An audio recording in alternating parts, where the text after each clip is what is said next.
Assalamualaikum warahmatullahi wabarakatuh. Kami dari kelompok 1 ingin mempresentasikan hasil dari artikel kami. Nah, nama anggota yang terdapat dalam kelompok 1 ini, yang pertama ada saya sendiri, Siva Fauzia, yang kedua ada Ristiani Dewi, dan yang ketiga ada Dela Wahyuningsih.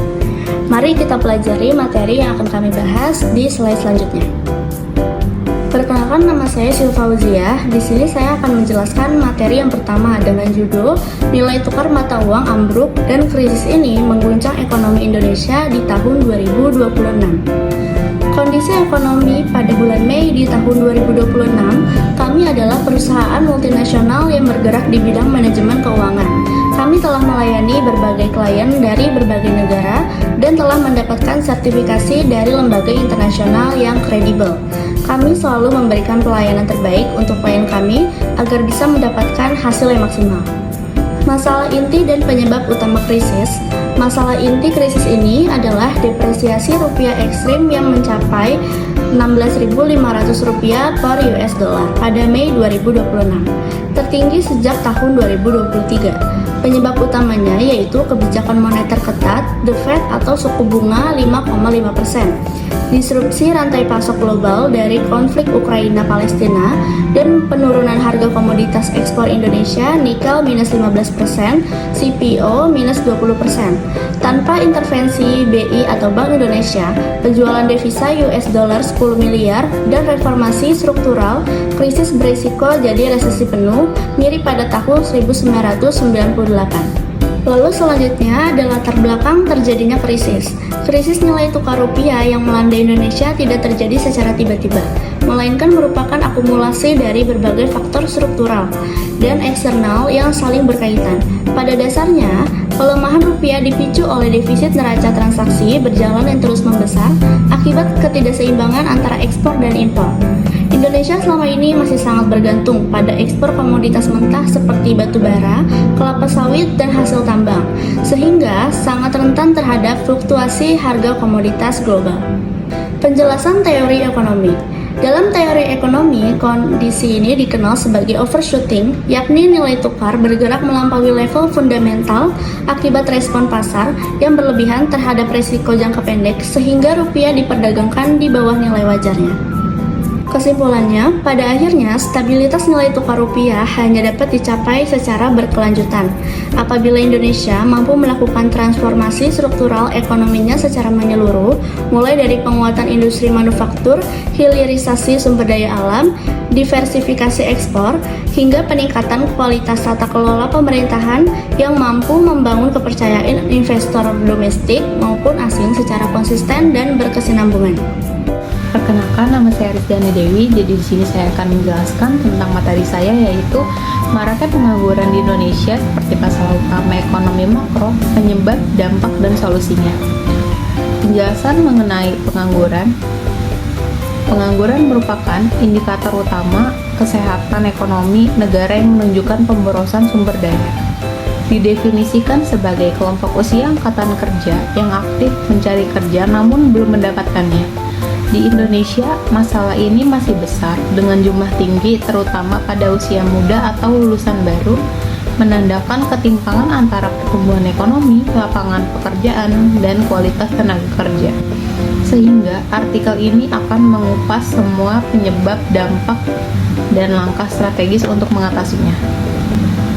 Penyebab utama maraknya pengangguran di Indonesia. Yang pertama, belum sepenuhnya menyesuaikan diri dengan keahlian apa yang sebenarnya dibutuhkan oleh industri atau usaha.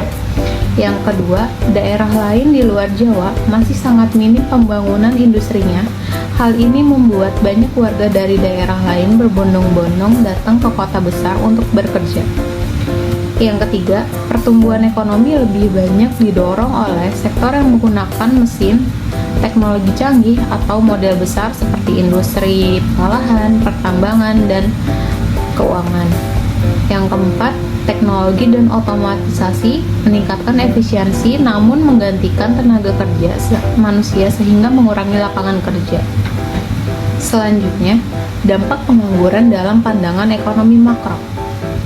Pengangguran menyebabkan penurunan pendapatan masyarakat dan daya beli, menghambat pertumbuhan ekonomi, serta meningkatkan beban pengeluaran negara untuk bantuan sosial. Selain itu, potensi produksi nasional tidak tercapai karena sumber daya manusia tidak memanfaatkan secara optimal. Solusi dan kebijakan mengatasi pengangguran. Penanganan pengangguran memerlukan kebijakan terpadu seperti pemerintah harus menyelaraskan kurikulum pendidikan dengan kebutuhan industri agar mengurangi kesenjangan keahlian sekaligus memberikan insentif investasi pada sektor padat karya dan usaha mikro guna menyerap tenaga kerja dalam jumlah besar. Langkah ini bertujuan untuk mengubah tantangan teknologi menjadi peluang sehingga pertumbuhan ekonomi dapat berjalan seiring dengan peningkatan kesempatan kerja yang berkelanjutan. Kesimpulan dari materi artikel punya saya yaitu maraknya pengangguran di Indonesia adalah masalah makroekonomi yang kompleks yang disebabkan oleh ketidaksesuaian keterampilan, pertumbuhan ekonomi yang belum merata, kesebaran kerja yang timpang, hingga dampak kemajuan teknologi. Dampak yang ditimbulkannya sangat luas, mulai dari kerugian potensi, ekonomi, lemahnya daya beli, hingga masalah sosial. Perkenalkan, nama saya Dela Wahyuningsih. Di sini saya akan membacakan artikel tentang nilai tukar rupiah terus melemah berpotensi tekan pertumbuhan ekonomi nasional. Yang pertama ada pendahuluan. Ekonomi Indonesia saat ini menghadapi tantangan berat akibat tren pelemahan nilai tukar rupiah terhadap dolar Amerika Serikat. Stabilitas mata uang sangat krusial karena depresiasi yang tajam mulai membebani biaya produksi industri dan mengancam daya beli masyarakat yang dapat menghambat pertumbuhan nasional. Kemudian ada masalah utama dan penyebab nilai rupiah merosot melewati level psikologis akibat kebijakan suku bunga tinggi Bank Sentral Amerika Serikat yang memicu aliran modal keluar. Secara domestik, tekanan diperparah oleh tingginya permintaan valuta asing untuk pembayaran utang luar negeri serta kebutuhan impor energi. Selanjutnya ada dampak. Kondisi ini memicu kenaikan harga barang atau inflasi, serta lonjakan biaya operasional di sektor manufaktur dan UMKM. Hal ini berpotensi besar memperlambat laju pertumbuhan ekonomi nasional karena menurunnya tingkat konsumsi rumah tangga. Selanjutnya ada analisis.